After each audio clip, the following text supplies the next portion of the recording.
গ্রাম ছেড়ে অগাধ পানি,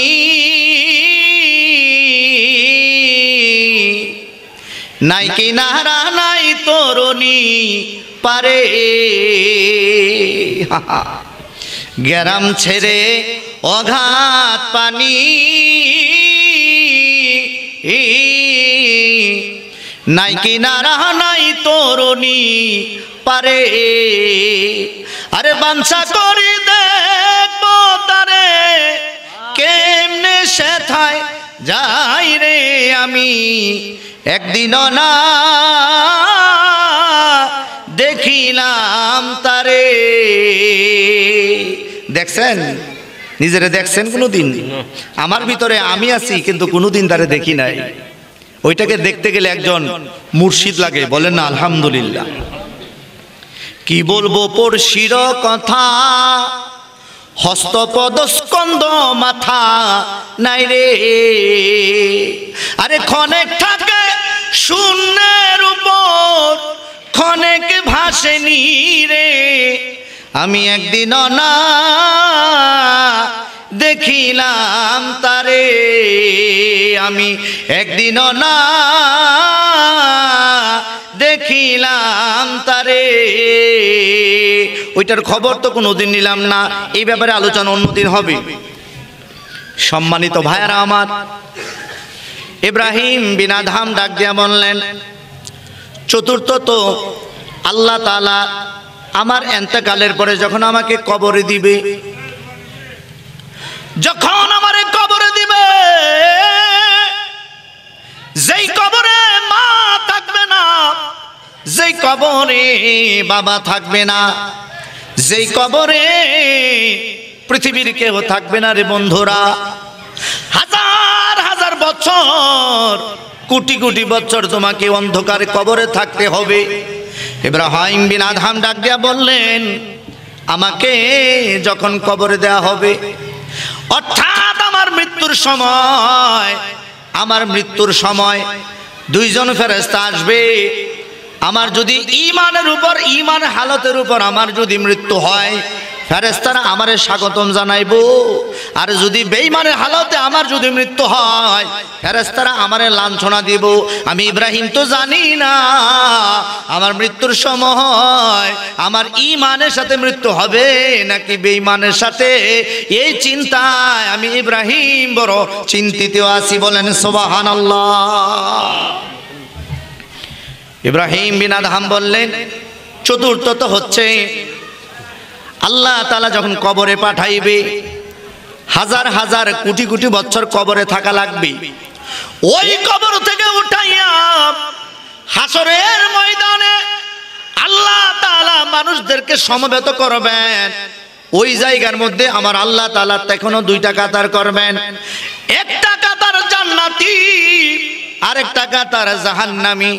আল্লাহ বলবেন, ওয়ামতাজুল ইয়াউমা আইয়ুহাল মুজরিমিন। আল্লাহ তাআলা বলবেন, রে হাসরবাসী, আজকে তোমরা পৃথক হয়ে যাও, পৃথক হয়ে যাও। জান্নাতীরা জান্নাতের কাতারের মধ্যে যাও, ডান দিকে যাও, আর জাহান্নামীরা বাম দিকে চলে যাও। আমি ইব্রাহিম তো জানি না আল্লাহ তাআলা আমারে ডানে পাঠাইবে নাকি বামে পাঠাইবে, ওই চিন্তায় বড় আমি চিন্তিত আছি। জোরে বলেন আল্লাহু আকবার। হাসরের ময়দানে আল্লাহ বলবেন, ওয়ামতাজুল ইয়াউমা আইয়ুহাল মুজরিমুন, কিংবা মুজরিমিন দুইভাবে পড়তে পারবেন। যে জান্নাতীরা জান্নাতে চলে যাও, জাহান্নামীরা জাহান্নামে চলে যাও। এখন আমি ইব্রাহিম বিন আদহাম জান্নাতে যাব নাকি জাহান্নামে যাব আমি তো জানি না। এই টেনশনে, এই চিন্তায় আমি চিন্তিত, বলেন আল্লাহু আকবার। বাবা গো, ওই চিন্তাকে দূর করার জন্য আল্লাহর হাবিব সাল্লাল্লাহু আলাইহি সাল্লাম হাদিসে নববীর মধ্যে কিছু গাইডলাইন দিয়েছেন, কিছু পরামর্শ দিয়েছেন, কিছু মেসেজ করেছেন আমাদের জন্য। যদি আমরা ওই দয়াল নবীজির মেসেজ মতো, গাইডলাইন্স মতো যদি আমরা চলতে পারি, আমাদের জীবন সফলতা অর্জন করবে, আমরা জান্নাতে যাব, বলেন আলহামদুলিল্লাহ। আল্লাহর হাবিব আমাদেরকে জান্নাতি হওয়ার জন্য কি বলেছেন, চলেন আমরা সেই কথাগুলি জানি। তার আগে আমরা আরেকটু দুরূদ শরীফ পড়ি। আল্লাহুম্মা সাল্লি আলা আপনারা কি একটু সামনে চাপতে পারবেন? প্লিজ একটু আসেন। নবী আসেন আসেন, প্লিজ সামনে আসেন।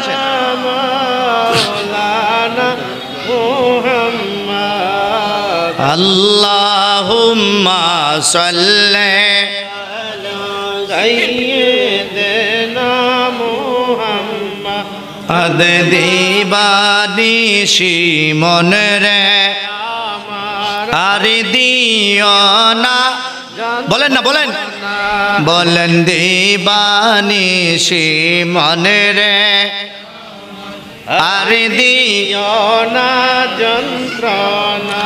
আমরা ধনের ধনী হইতাম যদি যাইতাম সোনার মদিনায়। আল্লাহুম্মা সাল্লি আলা সাইয়্যিদিনা মুহাম্মাদিনা আনা শাফিয়ানা মাওলানা মুহাম্মদ সাল্লাল্লাহু আলাইহি ওয়াসাল্লাম। কুররাতু আইনি বিকা ইয়া রাসূলুল্লাহ। দয়াল নবীজি একটা গাইডলাইন করেছেন, এই হাদিসটা বুখারীতে আসছে। হাদিসটা মন দিয়ে শুনবেন।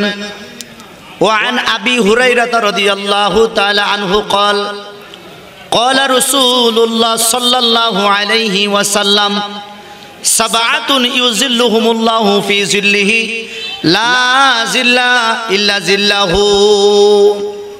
হযরতে আবু হুরায়রা রাদিয়াল্লাহু তাআলা আনহু একজন সাহাবী, তিনি বর্ণনা করলেন নবীজি বলছেন সাবআতুন ইউজিল্লুহুমুল্লাহু ফি জিল্লিহি, হাসরের ময়দানে আল্লাহ তাআলা 7 শ্রেণীর মানুষদেরকে আল্লাহর আরশের ছায়ার নিচে জায়গা দিবে। আল্লাহু আকবার।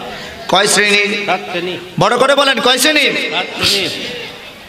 7 শ্রেণীর মানুষদেরকে জায়গা দিবে। আরে গাবতুলিবাসী, গ্রামের বাসী, আমার যশোর গ্রামের বাসী,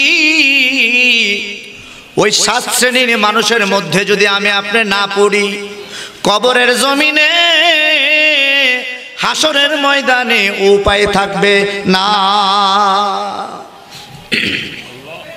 নবীজি বললেন নাম্বার 1 ইমামুন আদিলুন, তথা ন্যায় বিচারক। যারা ন্যায় বিচার করে, কারণ ন্যায় বিচার এমন একটা জিনিস, ব্যক্তি সমাজ থেকে সামাজিক, পারিবারিক, রাজনৈতিক, অর্থনৈতিক পর্যায়ে, সমস্ত পর্যায়ে একটা যদি যোগ্য একজন ন্যায় বিচারক থাকে, আল্লাহর হাবিব রাহমাতুল্লিল আলামিন বলছেন ওই সমাজ, ওই রাষ্ট্র একদম আধুনিকায়ন হয়, সুন্দর হয়, সুস্থ হয়। ওই সমাজের মধ্যে কোনো মারামারি কাটাকাটি থাকবে না যদি ন্যায় বিচারক হয়। আমাদের গ্রামে দেখা যায়, আমাদের বাংলাদেশে দেখা যায় অনেক মানুষ আছে বিচার করে টাকা দিয়া, করে কি করে না? হক জিনিস না হক বানায়, না হক জিনিস হক বানায়, সত্যটারে মিথ্যা বানায়, আবার মিথ্যাটারে সত্য বানায়। এই রকম মানুষ আছে না? না। আরে আমার মুরব্বী বাবাজিরা, আল্লাহর হাবিব রাহমাতুল্লিল আলামিন বলছেন ইমামুন আদিলুন, নাম্বার 1 ইমামুন আদিল, ন্যায় বিচারক যদি হয়, কিয়ামতের ময়দানে আল্লাহ তাআলা আল্লাহর আরশের ছায়ার নিচে রে ওই ন্যায় বিচারককে জায়গা করে দিবে। বলেন সুবহানাল্লাহ। সুবহানাল্লাহ। কাকা আপনি তো ন্যায় বিচার করেন, বিচারটা যদি বিচার করে দেন, ন্যায় বিচার করবেন। আমার মাইকের আওয়াজ যারা শুনতে পাচ্ছেন, ন্যায় বিচার করবেন। এ বন্ধু, পারিবারিক পর্যায়ে বিচার করবেন, ন্যায় বিচার করবেন। জমি জমা নিয়ে বিচার করবেন, ন্যায় বিচার করবেন। ভাই বোনের সম্পদ নিয়ে বিচার করবেন, ন্যায় বিচার করবেন। স্বামী স্ত্রীর মধ্যে বিচার করবেন, ন্যায় বিচার করবেন। ছেলে মেয়ের মধ্যে বিচার করবেন, ন্যায় বিচার করবেন। পারিবারিকভাবে, সামাজিকভাবে, মেম্বার হোক, চেয়ারম্যান হোক, রাষ্ট্রের প্রধান বিচারপতি হোক, যদি ন্যায় বিচার করত, ন্যায় বিচার যদি কোনো মানুষ পাইতো, দ্বিতীয়ত ওই অপরাধ আর সংগঠিত হইতো না। কথা কোন ঠিক কিনা? কিন্তু ন্যায় বিচারের বড় অভাব আমাদের এলাকায়, আমাদের সমাজে, আমাদের নমাজে। কথা বলেন ঠিক কিনা? বাবাজিরা, কষ্ট হচ্ছে আপনাদের? দ্বিতীয়ত আমার নবী বললেন ওয়াশাবুন নাশা ফি ইবাদাতিল্লাহ, ওই সমস্ত যুবকেরা, যুবক রে, আজকে রক্তের গরমে তুমি চলাফেরা করো, মন দিয়ে কথাগুলি শুনো। ওই যুবকেরা, তোমার মতো কত যুবক আজকে অন্ধকার কবরে আছে, কত যুবক বাসতলায়, আমতলায়, নিমতলায়, ঝাড়তলায় কান্দে রে, কত যুবক হাত পা হানাইয়া ঘরের ভিতরে কাঁদতেছে, আর তুমি যুবকের কোনো খবর নাই এখন পর্যন্ত। কথা কোন ঠিক কিনা?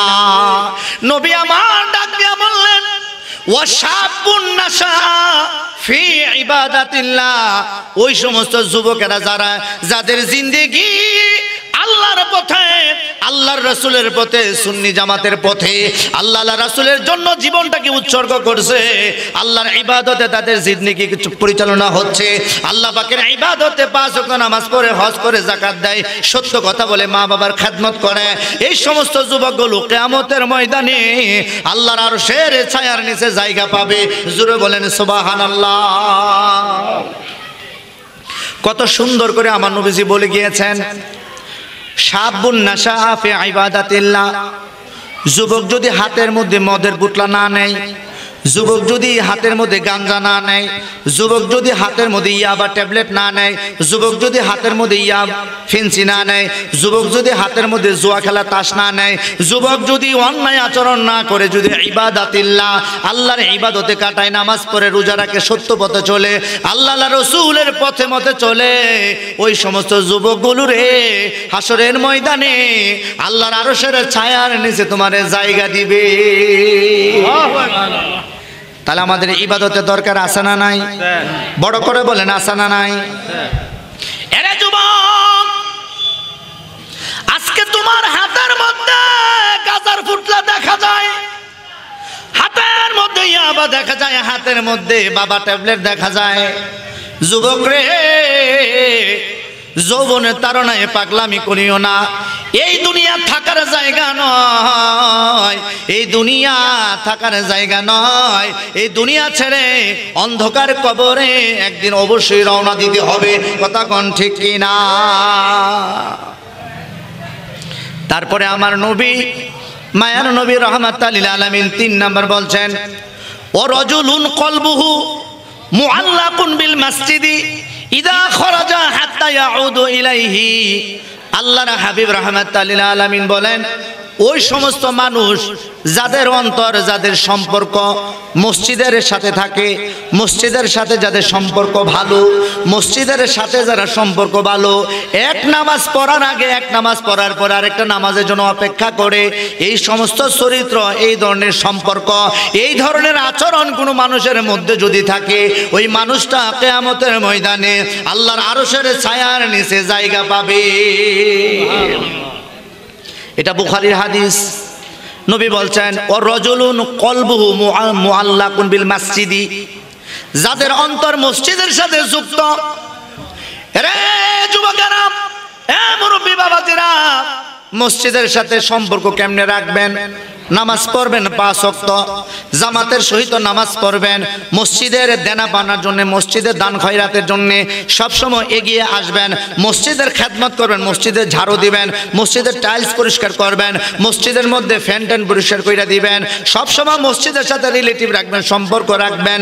আল্লাহর হাবিব রাহমাতাল লিল আলামিন বলছেন, কিয়ামতের ময়দানে আল্লাহ তাআলা তোমার আরশে ছায়ার নিচে, তুমি যুবককে, তুমি ব্যক্তিকে, তুমি বৃদ্ধকে আল্লাহ তাআলা জায়গা করে দিবে। কিন্তু আমাদের মসজিদের সাথে সম্পর্ক তেমন একটা ভালো নাই। কথা কোন ঠিক কিনা? মসজিদের সাথে আমরা সম্পর্ক ভালো নাই। কেন ভালো নাই? কারণ আমরা নামাজ পড়ি না, সম্পর্ক কেমনে ভালো থাকবো? আর যারা রেগুলার নামাজি, তারা মসজিদের ইমাম সাহেবের খবর রাখে, মসজিদের সকল প্রয়োজন তারা চেষ্টা করে মিটানোর জন্য। ঠিক কিনা বলেন? সুতরাং আমার অনুরোধ, মসজিদের সাথে সম্পর্ক ভালো রাখবেন। দয়াল নবীজি বলে গিয়েছেন যে, রাজুলুন কলবুহু মুআল্লাকুন বিল মসজিদি, ওই সমস্ত মানুষ আল্লাহর আরশের ছায়ার নিচে থাকবে যাদের অন্তর মসজিদের সাথে সম্পর্ক রাখে। বলেন না সুবহানাল্লাহ। তারপরে চতুর্থত আমার নবী রাহমাতাল লিল আলামিন তিনি বলতেছেন, কি বলতেছেন? ওয়ারজুলানে তাহাব্বা ফিল্লাহ ইজতামা আলাইহি ওয়া তাফাররাকা আলাইহি। অর্থাৎ ওই দুই যুবক কিংবা ওই দুই মানুষ, ওয়ারজুলানে তাহাব্বা ফিল্লাহ, আল্লাহ তাআলার ভালোবাসার জন্য একজন আরেকজনকে ভালোবাসে। সুবহানাল্লাহ বলেন না? একজন আরেকজনকে ভালোবাসে। আপনার ভাই হোক, দেখছেন আসসালামু আলাইকুম, আপনার বন্ধু হোক, দেখছেন আসসালামু আলাইকুম, ভালো খবর নিছেন, অন্তরের সাথে অন্তর মিলাইয়া চলাফেরা করছেন, ঝগড়াঝাটি করেন নাই, মারামারি করেন নাই, রাহাজানি করেন নাই, একজন আরেকজনকে ভালোবাসছেন। কেন? একমাত্র আল্লাহ আল্লাহ রাসূলের মুহাব্বতের জন্য, আল্লাহর জন্য, আল্লাহর নবীজির জন্য যদি একজন আরেকজনকে ভালোবাসেন, নবী আমার ডাক দিয়া বললেন ওই সমস্ত মানুষগুলো আল্লাহর আরশের ছায়ার নিচে জায়গা পাবে। বলেন সুবহানাল্লাহ।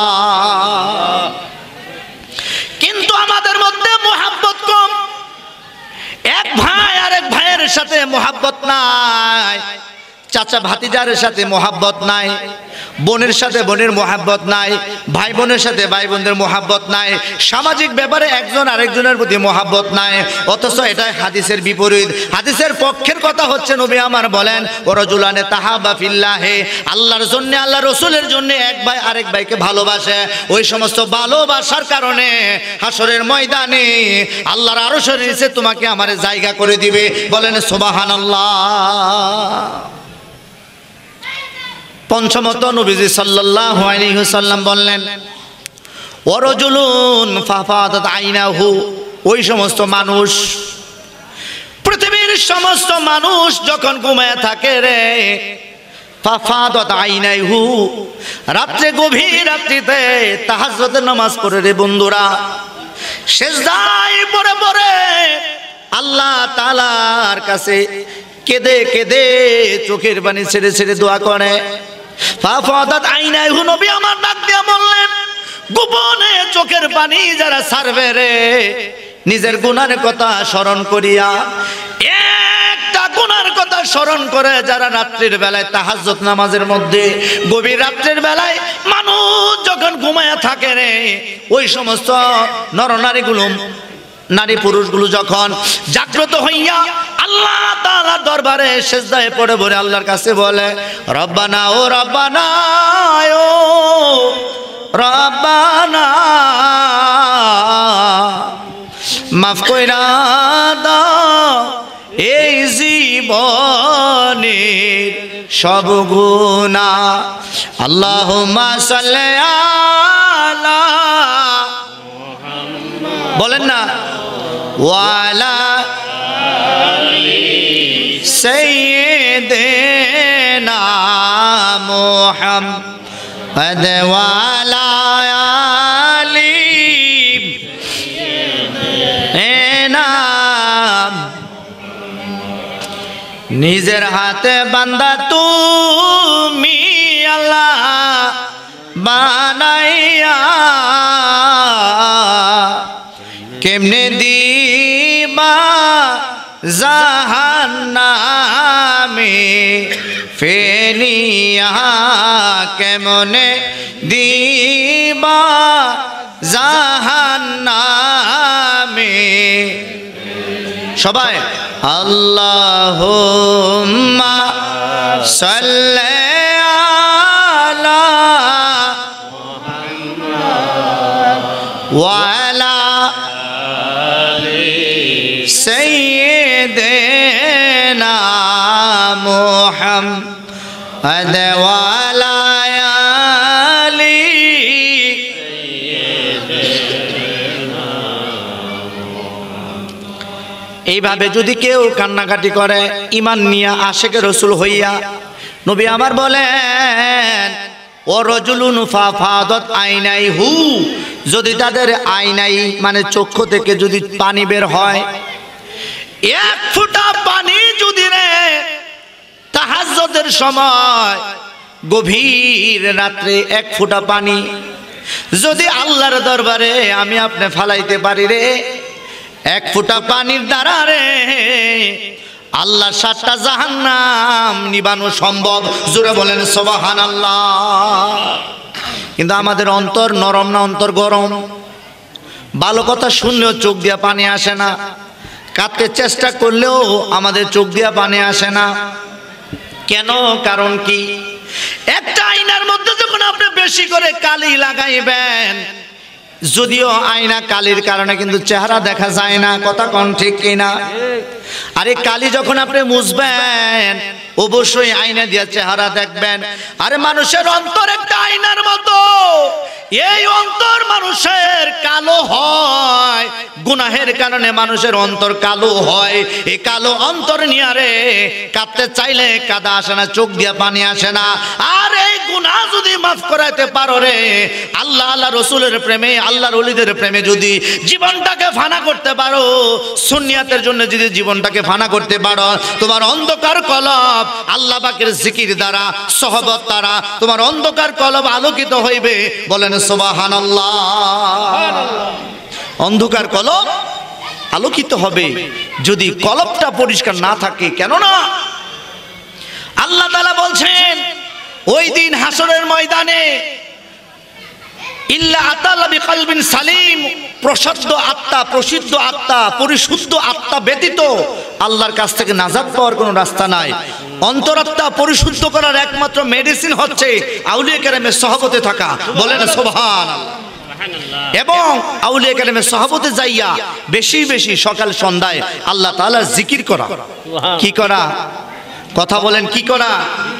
আল্লাহ তাআলার জিকির করা। কিন্তু আমরা তো জিকির করি না। আমরা আগে যখন ছোট ছিলাম, কারণ এখানে যারা নিচে বসে রয়েছেন আমার গ্রামেরই তো আপনারা মানুষ, আমারে চিনেন। আমরা যারা দেখছি অনেক সময় আগেকার মা বোনেরা সকালবেলায় কোরআন শরীফ পড়তো, মধুর গুনগুন গুনগুন গুনগুন কইরা প্রত্যেকটা বাড়িতে কোরআনের আওয়াজ হইতো। হইতো কি হইতো না? মুরব্বীরা দেখছি উসুরা, আমরা উসুরা বলতো, বারান্দার মধ্যে বসে বসে মুরব্বীরা কোরআন শরীফ পড়তো কি পড়তো না? কিন্তু এই সিনারি এখন আমাদের মধ্যে আর নাই। সকালবেলায় আর কোরআন শরীফ পড়া হয় না। সেই আগেরকার মতো মা বোনেরা সকালবেলা আর কোরআন শরীফ পড়ে না। ফজরের পরে কেউ, হুজুররাও মসজিদে, আমরা মৌলবীরাও মসজিদে জোরে জোরে জিকির করি না। জিকির করি নাই বিদায় আমরা আজকে এই আমাদের অন্তরাত্মা এত শক্ত হয়ে গেছে। এই শক্তকে নরম করার জন্য আল্লাহ পাকের জিকিরের দরকার আছে না নাই? বড় করে বলেন, আছে না নাই? আমরা একটু জিকির করি। আল্লাহ আল্লাহ আল্লাহ আল্লাহ আল্লাহ আল্লাহ আল্লাহ আল্লাহ আল্লাহ আল্লাহ আল্লাহ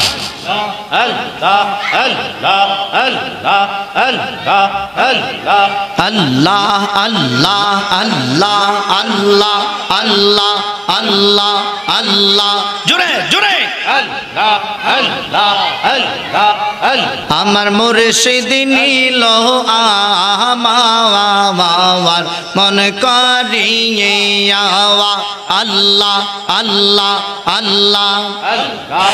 কেমন করে নিল এমন প্রেমে ডাক দিয়ে গো, আমার মুর্শিদ নিল আমার মন কারিয়ে আওয়া। আল্লাহ আল্লাহ আল্লাহ জোরে আল্লাহ আল্লাহ আল্লাহ আল্লাহ আল্লাহ। আমার মন করলা গহরণ কিরু ও দেখাইয়া মারহাবা। আল্লাহ আল্লাহ আল্লাহ। আমার মন হরণ করলো কিরু ও দেখাইয়া মারহাবা। আল্লাহ আল্লাহ। সেই রূপের ঝলক আমার কি যে গেল ওইয়া গো, আমার মুর্শিদ নিল আমার মন কারিয়ে আওয়া। আল্লাহ আল্লাহ আল্লাহ আল্লাহ আল্লাহ আল্লাহ আল্লাহ আল্লাহ। কি সুরে কর লাগো উতাল পাগো ওহলো বানাইয়া মারহাবা। আল্লাহ আল্লাহ। কি কথা বলিয়াছিলা, কি কথা বলিবা বলে গেল ও আশা দি গো আমার মুর্শিদ নিল আমার মন কারিয়া আল্লাহ আল্লাহ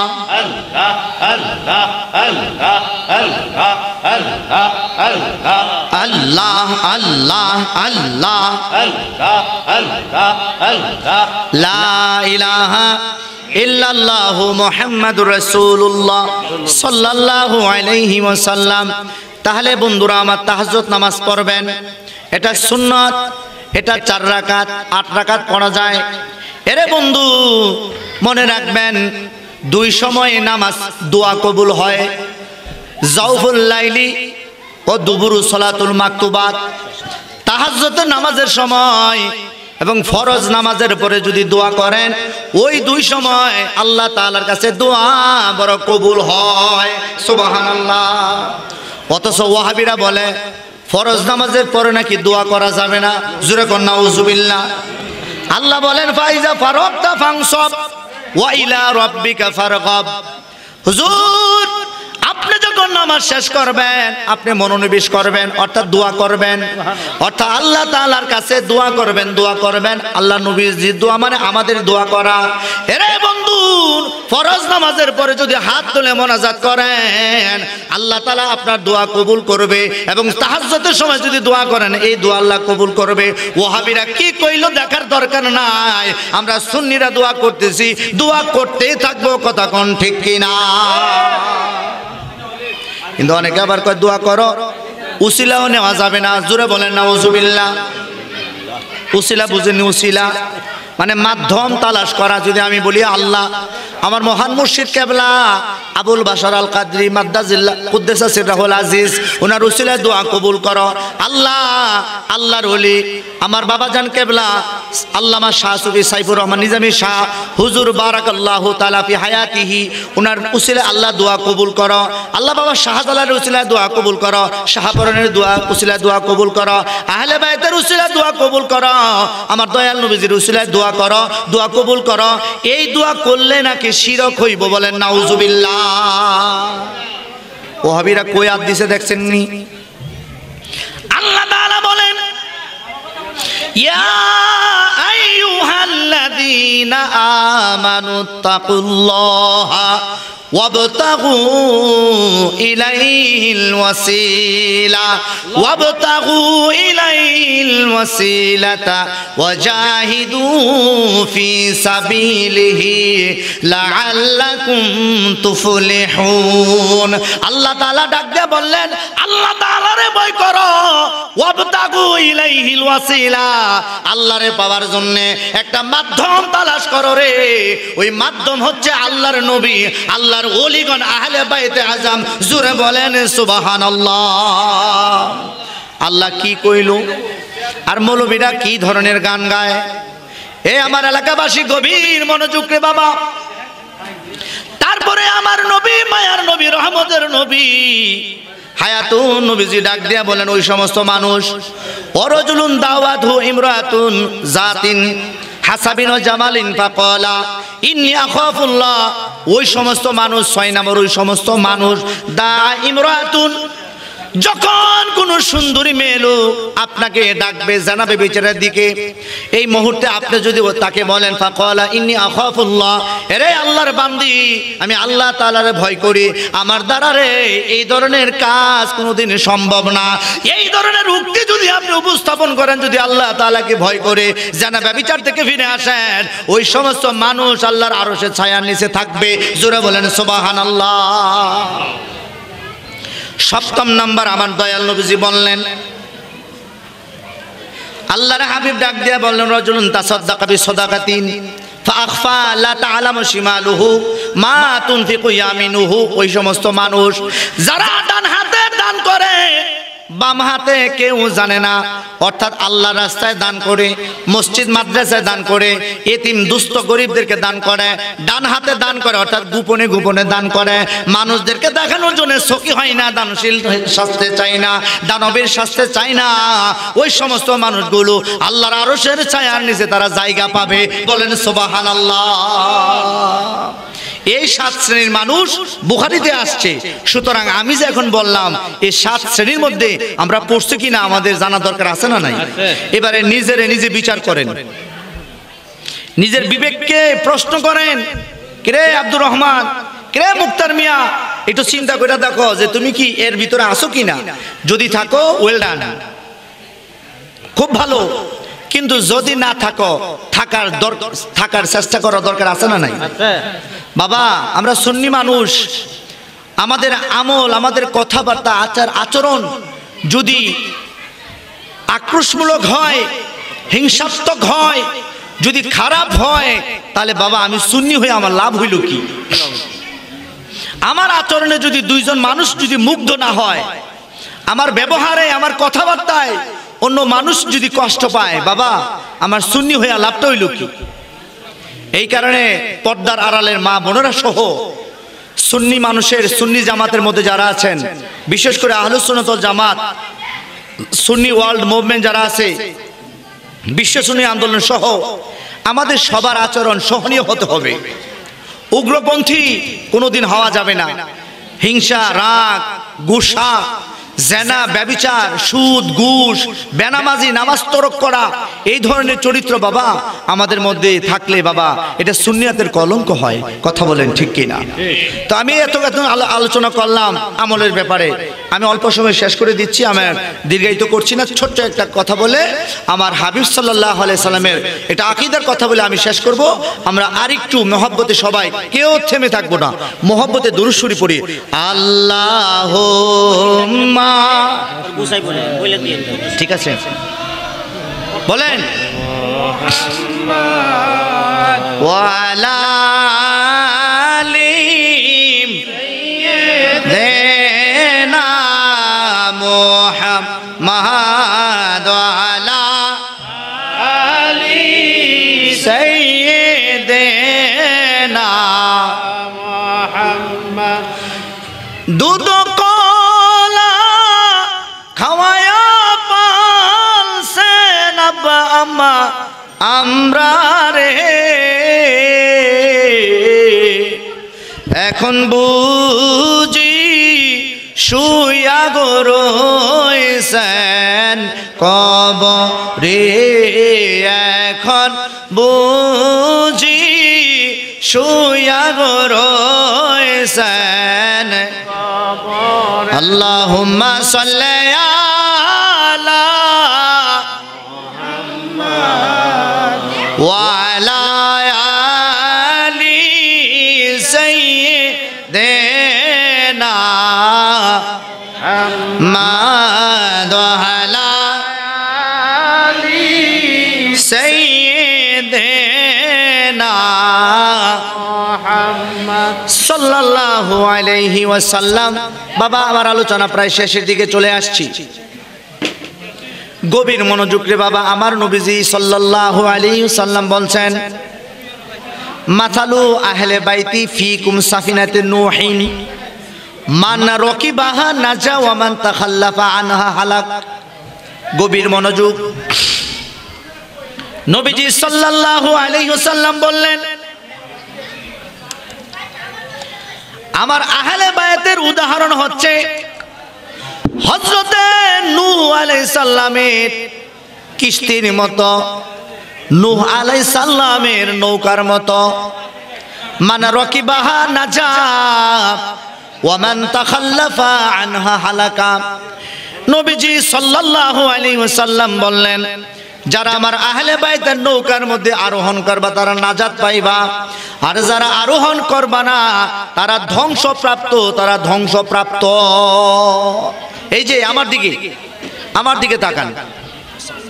নবীজি সাল্লাল্লাহু আলাইহি ওয়াসাল্লাম বলছেন আমার আহলে বায়াত নূহ আলাইহিস সালামের নৌকার মতো। বাবা আমার একটা প্রশ্ন, হযরত নূহ আলাইহিস সালামের নৌকার সাথে নবীজি সাল্লাল্লাহু আলাইহি ওয়াসাল্লামের আহলে বায়াতকে কেন তুলনা দিলেন? আর আহলে বায়াত কারা? বিস্তারিত আলোচনা আমি শর্ট করে বলছি। আহলে বায়াত হচ্ছে নবীজি বলছেন ক্বালা আলিয়্যু ওয়া ফাতিমাতা ওয়া ওয়ালাদুহুমা। আহলে বায়াত হচ্ছে মাওলা আলী আলাইহিস সালাম, মা ফাতেমাতুজ জাহরা সালামুল্লাহ আলাই, হযরত ইমাম হাসান মুজতবা, হযরত মাওলা হুসাইন মুজতবা, রাদিয়াল্লাহু তাআলা আনহুমা, এই চারজন আর আমার দয়াল নবীজি, এরা হচ্ছে আহলে বায়াত। বলেন সুবহানাল্লাহ। নূহ আলাইহিস সালামের কিস্তির ঘটনা কে না জানে। মহাপ্লাবনে সমস্ত মানুষ ধ্বংসপ্রাপ্ত হয়েছিল, কিন্তু নূহ আলাইহিস সালামের আনুগত্য ছাড়া তার এক সন্তানও কিন্তু ছিল এর মধ্যে। ছিল কি ছিল না? কেনান। কেনানরে বলছিল নৌকায় আসার জন্য, কিন্তু কেনান আসে নাই, সে পাহাড়ে উইটা বাইচে যাবো গা। বলেন না নওয়াজুবিল্লাহ। নূহ আলাইহিস সালাম বলেছিলেন যে সম্ভব না, পারবা না, সম্ভব না, আল্লাহর আজকের গজব থেকে কেউ বাঁচতে পারবে না। এখন 1400 বছর পরে আমরা তো নূহ নবীর নৌকা পাবো না, বাঁচার রাস্তা কোথায়? নবীজি আহলে বায়াতের নৌকাকে নূহ আলাইহিস সালামের কিস্তির সাথে তুলনা করছেন। অর্থাৎ নূহ আলাইহিস সালামের নৌকার মধ্যে যারা উঠছিল তারা বেঁচে ছিল। আজকে 1400 বছর পরে আমরা যদি আহলে বায়াতের প্রেমে নিমজ্জিত থাকি, আহলে বায়াতের প্রেমে যদি আমাদের দিনকাল অতিবাহিত করি, এদের জন্য যদি আমাদের জীবনকে উৎসর্গ করি, তাহলে আমরাও নাজাত পাবো। বলেন আলহামদুলিল্লাহ। আমরাও কি পাবো? নাজাত পাবো। যদি আহলে বায়াতের নৌকা তথা মৌলা আলী আলাইহিস সালাম, মা ফাতেমা জাহরা সালামুল্লাহি আলাইহি, মৌলা হাসান, মৌলা হুসাইন রাদিয়াল্লাহু তাআলা আনহুমা, ওনাদেরকে বাদ দিয়া, ওনাদের মহব্বতকে বাদ দিয়া যদি আমরা চলাফেরা করি, তাহলে কোনোদিন আমরা আহলুস সুন্নাত ওয়াল জামাতের পথ আমরা খুঁজে পাবো না। মনে রাখবেন আহলে বায়াত এমন জিনিস। এবারে চলেন আহলে বায়াতের মর্যাদা। আহলে বায়াতের মর্যাদা এমন একটা প্ল্যাটফর্ম, নামাজের ভেতরে আহলে বায়াতকে সালাম না দিলে আপনার নামাজই হবে না। সুবহানাল্লাহ। সুবহানাল্লাহ ভাই গিয়ে কইেন। নামাজের ভেতরে যদি আহলে বায়াতকে তাজিম না করেন, সম্মান না করেন, আপনার নামাজই হবে না। কি রকম? আল্লাহুম্মা সাল্লি আলা মুহাম্মদ ওয়া আলা আলি মুহাম্মদ। এই আলা আলির ভিতরে মাওলা হুসাইন আছেন, মাওলা হাসান আছেন, মাওলা আলী আছেন, মা ফাতেমা আছেন। বলেন না সুবহানাল্লাহ। এখন আহলে বায়াতের সাথে যদি আপনি দুশমনি করেন, কথায়, কাজে, আকীদায়, কিংবা যারা আহলে বায়াতের সাথে যারা দুশমনি করেছে, এদেরকে যদি প্রত্যক্ষ পরোক্ষভাবে যদি সাপোর্ট করেন, তাহলে আপনি তাদের মতোই হয়ে গেলেন। ঠিক। আহলে বায়াতকে যারা অসম্মান করেছে, মসজিদে মসজিদে যাদের সম্পর্কে গালির ব্যবস্থা করেছে, এদের সাথে যদি আমাদের চলাফেরা হয়, এদের সাথে যদি আমাদের অন্তরঙ্গ হয়, এদের সাথে যদি আমাদের মুআমেলা হয়, তাহলে আপনি প্রকৃত সুন্নি হতে পারলেন না। ঠিক। মনে রাখবেন আহলে বায়াত এত বেশি হওয়া লাগবে না, আহলে বায়াতের প্রেমিক এত বেশি হওয়া লাগবে না। ইয়াজিদি 22,000, আহলে বায়াত 72। কথা কোন ঠিক কিনা? তারপর আল্লাহ তাআলার কাছে এই 72-এর মর্যাদা আল্লাহর কাছে কম না বেশি? বেশি। কথা বলেন, কম ছিল না বেশি ছিল? বেশি ছিল। সুতরাং খালি বেশি লোক দিকই হেভি জুক্কে যেতে কইব এইরকম কোনো কথা নয়। দেখতে হবে হক কোথায় আছে। আর হক মাওলা আলী আলাইহিস সালাতু ওয়াস সালাম, তিনি হচ্ছে হক। আর ওনার সাথে যারা দুশমনি করবে বাকি সব না হক। কথা বলেন ঠিক কিনা? ওকে আসি তো নাই? আসি না নাই? মাওলা আলীর সাথে যারা দুশমনি করেছে আমরা তাদের সাথে নাই। কথা বলেন ঠিক কিনা? এবারে চলেন মাওলা আলী আলাইহিস সালাম তিনি কেমন, তার একটা শানের কথা বলি। যখন খাইবারের যুদ্ধ, আপনারা কি ঘুমাই গেছেন গা? 7ম হিজরিতে আল্লাহর হাবিব যখন পবিত্র মদিনাতুল মুনাব্বারা থেকে একটু দূরে খাইবার প্রান্তরে একটা ইহুদিদের দুর্গ ছিল, ওইখান থেকে ইহুদিরা রাস্তাঘাটে মদিনা থেকে কোনো কাফেলা যখন মক্কায়, সিরিয়ায় ব্যবসা করতে যাইতো, তখন তারা ডাকাতি করত। বলেন নাউজুবিল্লাহ। তারা ওই দুর্গ থেকে বের হইয়া মুসলমানদের, সাহাবীদের টাকা পয়সা যা আছে সব হাতায় নিত।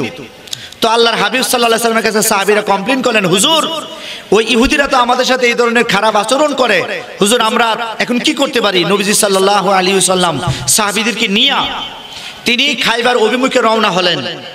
রাস্তা, দীর্ঘ রাস্তা, পথ অতিক্রম করে সেখানে যেতে হয়। তো খাইবারের প্রান্তরে যাওয়ার পরে রাত্রি হয়েছে। ঘুমাই রয়েছেন আপনারা? রাত্রি হলো, কারণ মানুষ তো দুই ধরনের, একটা জাগ্রত থাইকাও মরে, আর একটা মরারও মরা মরে। কিন্তু প্রেমের মানুষ যারা, তারা ঘুমাইলেও মরে না। বলেন না সুবহানাল্লাহ। প্রেমের মানুষ ঘুমাইলেও মরে না, বাবা রে, অনেকে ছায়া রয়েছে, হঠাৎ করে আই রে, এরকম আছে না? নাই, এটাকে ছাওয়া মরা বলে। কেন জিগায় ঘুমিয়ে গেছেন কেন? তারপরে দেখেন রাত্র হওয়ার পরে 7ম হিজরিতে নবীজি সাল্লাল্লাহু আলাইহি সাল্লাম সাহাবীদেরকে ডাক দিয়ে বললেন, এ সাহাবীরা এদিকে আসো, আগামীকাল সকালে আমরা এখানে আক্রমণ করব। কেন? রাত্রিবেলা আমরা আক্রমণ করব না। শিশু থাকতে পারে, বৃদ্ধ থাকতে পারে, তারপরে মহিলা থাকতে পারে। কারণ যুদ্ধক্ষেত্রে নবীজি সাল্লাল্লাহু আলাইহি সাল্লাম এই ব্যাপারগুলো তিনি বেছে বেছে যুদ্ধ করতেন। লাহাইরা ওই ইহুদিদের মতো ফিলিস্তিনিতে যেমন লাড়ে মারতেছে, এইরকম যুদ্ধ নবীজি কোনোদিন করে নাই। কিন্তু বর্তমানে নেতানিয়াহু এই কমিনে কুত্তার সওয়ায়, হ্যাঁ, যেভাবে ফিলিস্তিনিদেরকে লেবাননবাসীদেরকে মারতেছে, কলিজা আর মানে না। কথা বলেন ঠিক কিনা? তো নবীজি সাল্লাল্লাহু আলাইহি সাল্লাম এশার নামাজের পরে সাহাবীদেরকে ডাক দিলেন, বলতেছেন, এ সাহাবীরা শুনো, আগামীকাল খাইবারের যুদ্ধ করার জন্য আমি একজনের হাতে পতাকা দিব, তার হাতের মাধ্যমে খাইবার প্রান্তর বিজয়ী হবে। আর যার হাতে দিব তাকে আল্লাহও ভালোবাসেন, আল্লাহর রাসূলও ভালোবাসে। বলেন সুবহানাল্লাহ। আল্লাহও ভালোবাসে।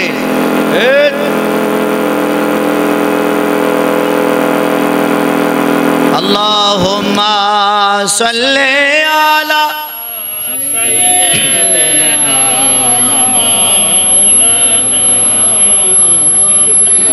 ওয়ালা আলি সাইয়্যিদ কিলো আল্লাহুম্মা সাল্লি আলা সাইয়্যিদিনা মাওলানা মুহাম্মদ ওয়ালা আলি সাইয়্যিদিনা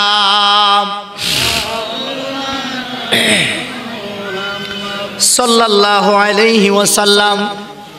নবীজি সাল্লাল্লাহু আলাইহি ওয়াসাল্লাম বললেন, সাহাবীরা রে, আগামীকাল যার হাতে আমি পতাকা উঠাইব তাকে আল্লাহ ভালোবাসে, আল্লাহর নবীও তাকে ভালোবাসে। হযরতে আবু বকর সিদ্দিক, হযরতে ওমর, হযরতে ওসমান আর অন্যান্য সাহাবীরও আছে, মাওলা আলীও আছে। কিন্তু মাওলা আলী হচ্ছে অসুস্থ, চোখ উঠছে, চোখের মধ্যে অসুস্থ। মাওলা আলী যুদ্ধের মাঠে নাই, তাঁবুর ভেতরে আছে। হযরতে আবু বকর সিদ্দিক মনে মনে বলতেছে, নবীজি কার হাতে জানি পতাকা দেয়, নিশ্চয়ই আমাদের হাতে দিবে, নিশ্চয়ই আমাদের হাতে দিবে। নবীজি পতাকা দেওয়া মানে আল্লাহ পাকের বিজয় দান করা, তার সম্মান বেড়ে যাবে। সাহাবীরা অপেক্ষায়, কেউ তাহাজ্জুদ পড়ে, কেউ বসে বসে ইবাদত করে, আর মনে মনে আল্লাহর কাছে চায়, আল্লাহ আগামীকাল যেন তোমার হাবিবের মর্জি যেন আমার উপর হয়। বলেন সুবহানাল্লাহ। সাহাবীরা আল্লাহর হাবিবের মর্জি কামনা করতো আল্লাহর উপর, আল্লাহর কাছে চাইতো, আল্লাহ গো তোমার হাবিবের নজর যেন আমার উপর একবার পড়ে। কারণ দয়াল নবীজির নজর যার উপর পড়বে রে, তার দুনিয়া এবং ইহকাল, ইহকাল পরকাল উভয় কালে সফলতা অর্জন করবে। বলেন সুবহানাল্লাহ। ফজরের পরে সাহাবীরা সবাই প্রস্তুত, কে কার হাতে পতাকা দিবে। হঠাৎ করে আমার নবী ডাক দিয়া বললেন, রে আমার মাওলা আলী কোথায়, আমার আলী কোথায় রে, আমার আলী কোথায় রে? সাহাবীরা ডাক দিয়া কয়, হুজুর হযরতে আলী অসুস্থ, কোথারে ডাক দাও আমার সামনে আসার জন্য। হযরতে মাওলা আলী চোখের মধ্যে ধরে তিনি উপস্থিত হইলেন, এসে বলতেছে, ইয়া রাসূলুল্লাহ, নবী গো আমার চোখের মধ্যে বিমারি গো নবীজি, আমার মনে হয় আজকে আমার দ্বারা যুদ্ধ করা সম্ভব না। চোখ উঠছে, চোখ। এটা হচ্ছে দুনিয়াতে শরীয়তের বাজারে। আমার নবীজি কয়, ইদারাও, হে আলী এদিকে আসো। মাওলা আলী যখন কাছে আসলেন, নবীজি আমার জবান মুবারক থেকে থুতু মুবারক বের করলেন। সুবহানাল্লাহ কন্যা। থুতু মুবারক বের করে এইভাবে চোখের মধ্যে লাগায় দিলেন। পৃথিবীর শ্রেষ্ঠ মেডিসিন, শ্রেষ্ঠ ঔষধ হচ্ছে আমার দয়াল নবীজির পবিত্র জবান মুবারকের থুতু মুবারক। সুবহানাল্লাহ বলেন না। থুতু মুবারক যখন লাগাই দিলেন, সাথে সাথে মাওলা আলী আলাইহিস সালামের চক্ষু মুবারক ভালো হয়ে গেছে। আমার দয়াল নবীজির থুতু মুবারকের মধ্যে এত আরাম, এত ঔষধি গুণ রয়েছে। আর ব্যাককলের গোষ্ঠী কয় নবী নাকি আমার মতো। জোরে বলেন নাউজুবিল্লাহ। নিজে কানা পথ চিনে না, আরেকজনকে ডাকে বারে বার।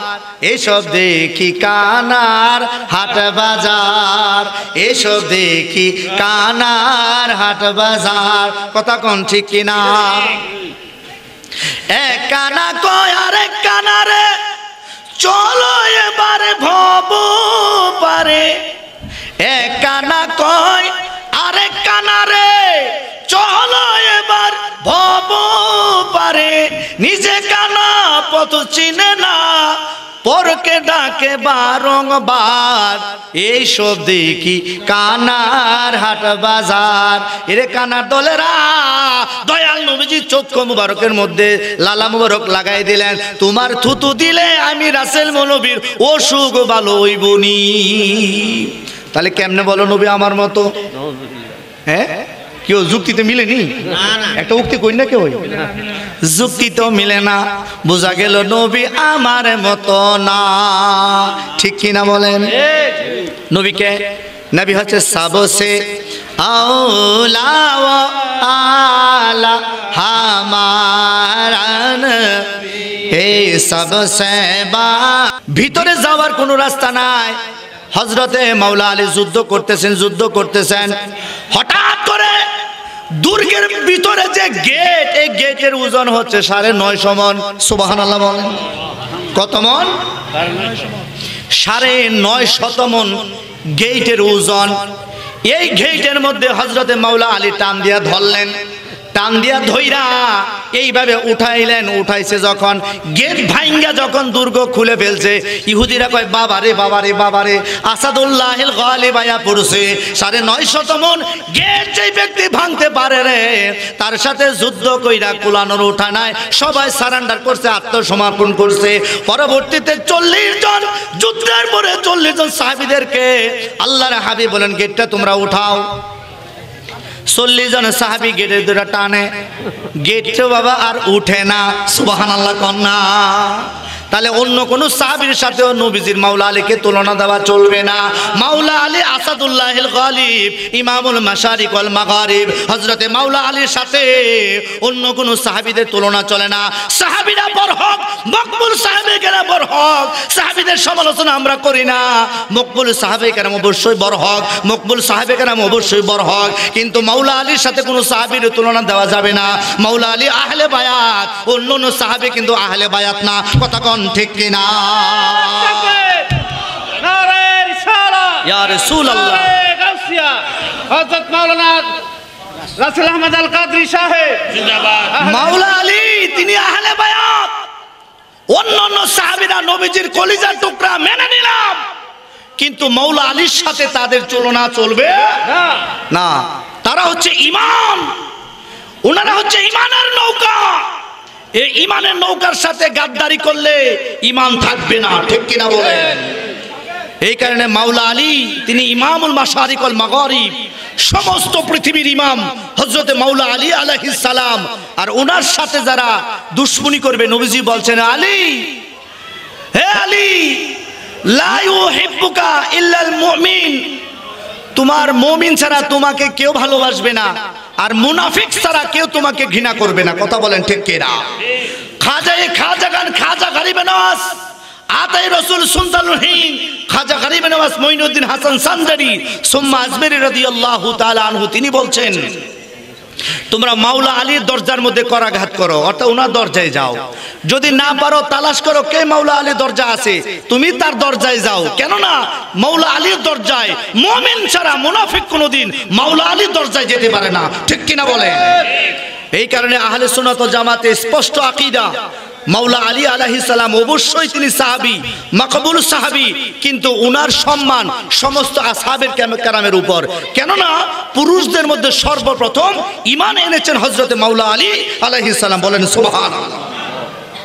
আর মহিলাদের মধ্যে মা খাদিজাতুল কুবরা, আবু বকর সিদ্দিক, হযরতে ওমর, হযরতে ওসমান রাদিয়াল্লাহু তাআলা আনহুম, ওনাদের আগেও যখন মাওলা আলী একদম ছোট, আরে কইলে তো অনেক কিছু বলা যায়। মাওলা আলী যখন ছোট, পৃথিবীতে কিচ্ছু দেখে নাই, সর্বপ্রথম আমার দয়াল নবীজির পবিত্র নজর মুবারক দ্বারা, আমার দয়াল নবীজির পবিত্র সূরত মুবারক যিনি দেখছে তিনি হচ্ছে মাওলা আলী। বলেন সুবহানাল্লাহ। ওনার আম্মা হুজুর ফাতেমা বিনতে আসাদ রাদিয়াল্লাহু তাআলা আনহা, সাইয়েদনা খাজা আবু তালেবের বিবি মাওলা আলীর আম্মা হুজুর ফাতেমা বিনতে আসাদ, তিনি বর্ণনা করছেন এবং কিতাবে রয়েছে, আপনারা কষ্ট নিচ্ছেন। তিনি বর্ণনা করছেন, কাবা ঘরের চত্বরের মধ্যে আমি তাওয়াফ করছিলাম, হঠাৎ করে আমার পেটে বেদনা শুরু হইল, জামু কোথায়? আল্লাহর কাছে খানায় গাবার দরজার মধ্যে দাঁড়ায় আল্লাহর কাছে হাত বাড়াই দিয়েছেন, ইয়া মাওলা, ইয়া রাব্বাল আলামিন, আমারে কি তুমি বেইজ্জতি করবা? আমার সতর কি তুমি নষ্ট করে দিবা? মাওলা, আমাকে তুমি বেআব্রু কইরো না, আমার ইজ্জত আল্লাহ তুমি রক্ষা করো। বলেন না সুবহানাল্লাহ। আম্মাজান মা ফাতেমা বিনতে আসাদ আল্লাহর কাছে হাত বাড়াইছেন, সাথে সাথে কাবা ঘরের দরজা না, আলাদা একটা কোণা দিয়া একটু ছিদ্র হয়ে গেছে, এই দরজা দিয়া, এই ছিদ্র দিয়া মা, আল্লাহু আকবার, প্রধান আকর্ষণের আগমন, শুভেচ্ছার স্বাগতম, প্রধান আকর্ষণের আগমন, শুভেচ্ছার স্বাগতম, মুফতি সিদ্দাতুল্লাহ এরশাদ সাহেবের আগমন, শুভেচ্ছার স্বাগতম, মুফতি সিদ্দাতুল্লাহ সাহেবের আগমন, শুভেচ্ছার স্বাগতম। শেষ আমার আলোচনা। সবাই বলেন আলহামদুলিল্লাহ। আলহামদুলিল্লাহ। যিনি আমাদের শুভ আগমন করেছেন রাহমানি দিনুল্লাহ আল্লামা মুফতি সিদ্দাতুল্লাহ সাহেব, খতিব হাজি মোহাম্মদ জামে মসজিদ ভৈরব, শিক্ষক মধুহাটি হাই স্কুল মৌলবাজার। তো হুজুর চলে আসছে, আলহামদুলিল্লাহ বলেন, আমরা বলেন আলহামদুলিল্লাহ। আলহামদুলিল্লাহ। হুজুর অনেক দূর থেকে এসেছেন, তিনি আলহামদুলিল্লাহ একটা রহমান দিনুল্লাহদের বিশ্বস্ত আন্দোলনের একটা বিবিধ প্রাণ। তা আমাদের এলাকার মধ্যে বিশেষ করে আজকে যারা মাহফিলে ইন্তজাম করেছে, আমি সবাইকে স্মরণ করছি। এখানে যারা আছে, মিজানুল আছে, ইকবাল আছে, আলতাফ ভাই আছে, রুবেল আছেন, আরো অনেকে, এই পোলাপাইন গুলো তারা ক্লান্ত পরিশ্রম করেছে।